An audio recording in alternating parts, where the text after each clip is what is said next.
Friends, இனிய மதிய வணக்கம். என்னடா மாங்காய் தண்ணிக்குள்ளே போட்டு விளையாடுறன்னு பார்க்குறீங்களா? மாங்காய் பார்த்தாவே சூறிடுது. இப்போ அதை நம்ம பீஸ் போட்டு கட் பண்ணி சாப்பிட போகிறோம். என்ன தான் நம்ம இது பண்ணாலும் மாங்காய் பார்த்தாவே டெம்ட் ஆகிடுது. அதுவும் ஏதாச்சும் ரீல்ஸ் பார்த்துங்கன்னா போச்சு மாங்காய். ஐயோ, ஜொல்லே ஒழுகிட மாட்டேங்குது, அப்படி வாய் ஊறுது. அதனால் நம்ம இந்த மாங்காய் கட் பண்ணி சாப்பிட போகிறோம். நான் என்ன பண்ணுறேன்னு பாருங்கள். இப்படி சாப்பிட்டா நல்லாயிருக்கும். இன்னும் காரம் உப்பெல்லாம் ஏறி, இதனால தான் இதை கட் பண்ணிகிட்டு இருக்கேன். இப்போது எனக்கு வீடியோ எடுத்துக்கார யாரும் இல்லாதனால நானே எடுத்துகிட்டு போட்டுட்ருக்கிறேன் மக்களே. இப்படி ஆள் இல்லை வீடியோ எடுக்கிறதுக்கு. தம்பி ஸ்கூல் போயிருக்கான். அதனால் நானே கட் பண்ணி எடுத்துகிட்டு கிடக்கிறேன். டப்பா மேலே வச்சு, மிளகாத்தூள் டப்பா மேலே பாருங்கள் மக்களே. இதுமாதிரி ஸ்லைஸாக கட் பண்ண இந்த ஸ்லைஸ்க்குள்ளே மிளகாத்தூள் உப்பு நல்லா இதுக்குள்ளே ஆட் ஆகிடும். இது என்ன பண்ணுறீங்கன்னா, நான் இது போட்டு கையெல்லாம் போட்டு மிக்ஸ் பண்ண போகிறதில்ல.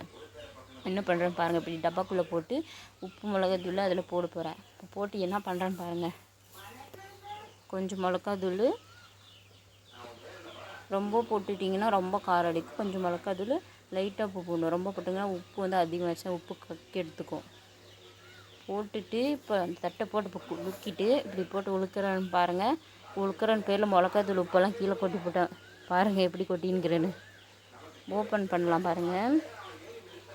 ஓப்பன் பண்ணால் ஒழுங்காக மிக்ஸ் ஆகலை.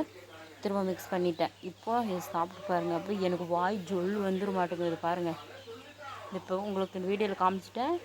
இப்போ நான் சாப்பிட போகிறேன். சூப்பராக இருக்குது மக்களே. பாய். அடுத்த வீடியோவில் பார்ப்போம்.